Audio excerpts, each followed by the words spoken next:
Buongiorno gente, di nuovo bentornati nella mia cucina. Allora, oggi non parleremo specificatamente di una ricetta, ma più che altro di un prodotto, anzi, per dirla meglio, di un'eccellenza italiana. Parliamo di un prodotto che viene dal mare, o più precisamente dal tonno, ed è la buzzonaglia.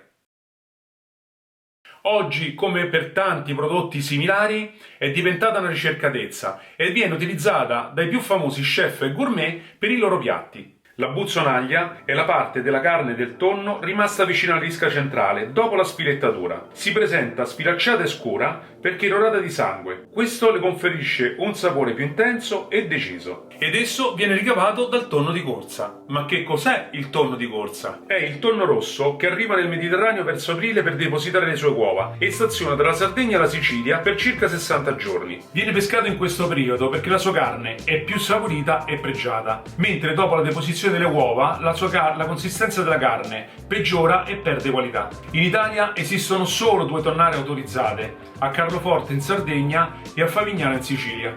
Grazie a una politica della protezione del tonno rosso e alla riduzione delle quote di pesca, oggi finalmente sta ripopolando di nuovo il Mediterraneo. E allora, come utilizzare questa buzzonaglia? Come fate con il tonno classico? Facendoci la pasta oppure un'insalata classica, oppure con i fagioli, la cipolla di tropea, mettendoci magari delle olive, dei capperi, delle acciughe, insomma, sta alla vostra fantasia. Quella che vedremo oggi è la mia pasta con il tonno, solo che lo faremo con la buzzonaglia. E quindi ci vediamo ingredienti e ricetta. E come al solito durante il video vi darò qualche piccolo consiglio.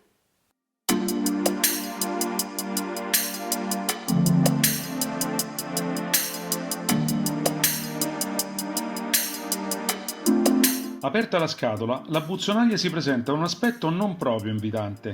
Ha dei pezzi irregolari nella forma e nel colore, ma il profumo che si sente è intenso e invitante.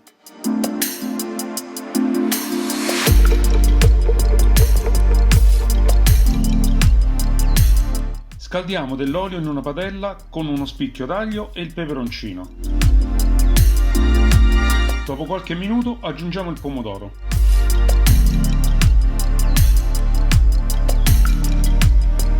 Nel frattempo saliamo l'acqua e mettiamo gli spaghetti.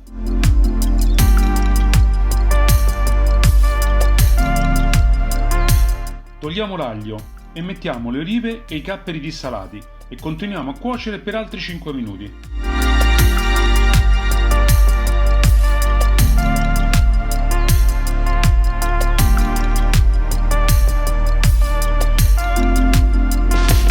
A fine cottura mettiamo la buzzonaglia e il basilico e spengiamo il fuoco.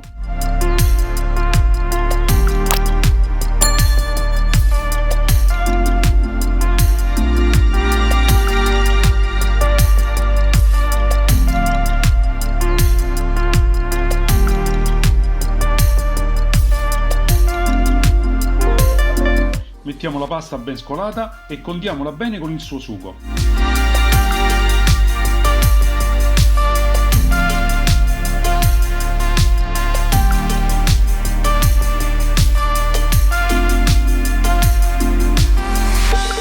Impiattiamo gli spaghetti con il loro intenso e delizioso condimento alla buzzonaglia.